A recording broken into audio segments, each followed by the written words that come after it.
Hi, welcome to Bruce's Nutrition and Wellness Tips. Today we're going to discuss IBS, otherwise known as irritable bowel syndrome.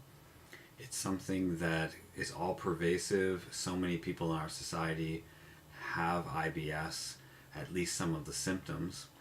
The difference between having the odd gas and bloating tendency, which many people can experience, is that IBS symptoms such as gas, bloating, alternating constipation, diarrhea, pain, and cramping is more severe and more persistent than the average person in public.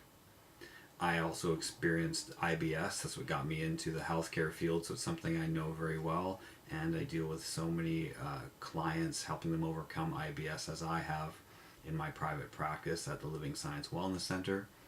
And so something that I want to discuss just in this brief video is if you're experiencing IBS and you don't know where to turn, there are a few things that you want to do. One, to have a food intolerance or sensitivity test done.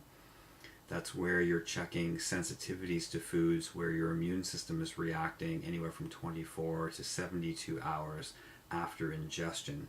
If you have a standard allergy test, often called a skin prick test or an IgE test, it will only show if the food is a major immune reactor, things that would give you hives, for example.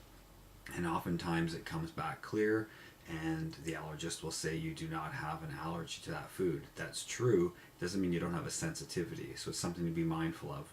You can also, if you want, without testing, just pick and choose one of the major food groups that are the most offenders or biggest offending items, such as dairy, gluten. Some people it's tomato, soy is also another food. So you can choose for a few weeks to remove any one of those foods just one at a time and see if your symptoms appear to get better.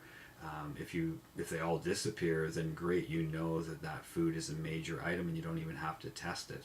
We do test at our office clinically, so when people come in, we will run different types of testing in order to see what food intolerances a person has. The other thing I'd like to mention, which is overlooked, common in people who have had multiple antibiotics, you will find people have IBS because you're disrupting something that's called the gut microbiome. The good and bad bacteria in one's intestines, you have hundreds of trillions of bugs or bacteria in your system. They become out of balance. So the good guys, which are supposed to be 80% roughly to 20% bad guys, that number gets inverted, and so people are struggling with this out of balance microbiome, and that's one of the main contributors to their irritable bowel syndrome. So it's something that you would like to correct. There are tests that you can do to find out what bacteria are out of balance. You can take certain probiotics that can really help. Some people are doing that, and there are specific strains that can be very useful. I would suggest coming in and getting the right testing and the right advice, as you can create more gas and bloating with taking too many of the wrong probiotics in too high a dose.